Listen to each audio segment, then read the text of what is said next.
politik menjelang pemilu yang akan digelar 14 Februari 2024 yang akan datang mulai panas. Omon-omon, omon-omon ya, kalimat omon-omon ini sedang viral. Bahkan di beberapa platform media sosial ini menjadi salah satu kata yang banyak dicari. Dan ini muncul ketika debat capres putaran ketiga yang digelar beberapa hari yang lalu. Pak Prabowo Subianto ini menyebut kata omon-omon.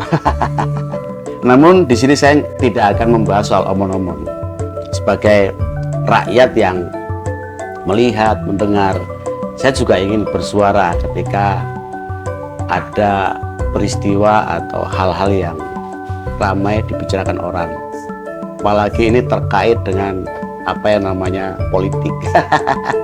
Pasca debat capres yang digelar beberapa waktu yang lalu, Pak Jokowi ini menggelar pertemuan dengan ketua partai politik pengusung Pak Prabowo Subianto dari Koalisi Indonesia Maju, yang kebetulan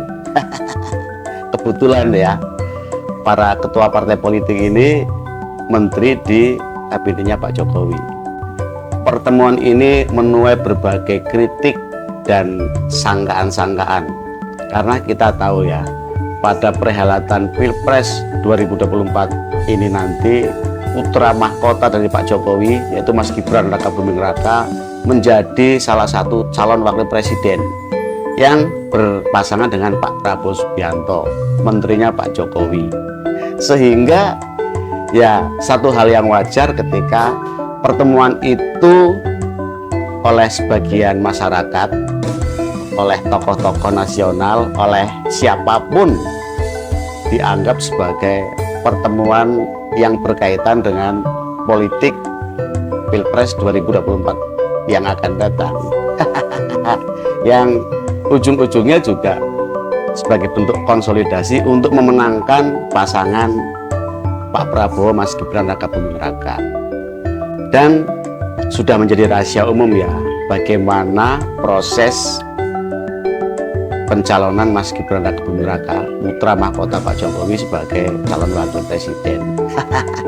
Sehingga apapun itu yang dilakukan oleh Pak Jokowi bersama ketua-ketua partai politik yang kebetulan juga menteri-menterinya, pasti akan dikaitkan dengan rencana pemenangan pasangan anaknya Pak Jokowi itu. Namun buat saya sebagai rakyat biasa, sebagai rakyat jelata, saya berbaik sangka sajalah dengan Pak Jokowi. Karena saya yakin Pak Jokowi ini adalah orang yang baik, orang yang berhati malaikat, orang yang bersih, tidak munafik, dan tidak akan melakukan kecurangan. Itu prasangka baik saya. Tapi kalau mungkin saya yang berada pada posisi Pak Jokowi, sangat manusiawi ya, pasti ya apapun caranya, kalau perlu demit-demit dikerahkan, ya harus bisa memenangkan anaknya. Namun kita berharap Pak Jokowi berhati bersih, tidak punya pikiran buruk atau punya niat untuk melakukan kecurangan pada Pilpres 2024 ini nanti. Meskipun ya yang maju ini adalah putra mahkotanya sebagai calon wakil presidennya Pak Prabowo.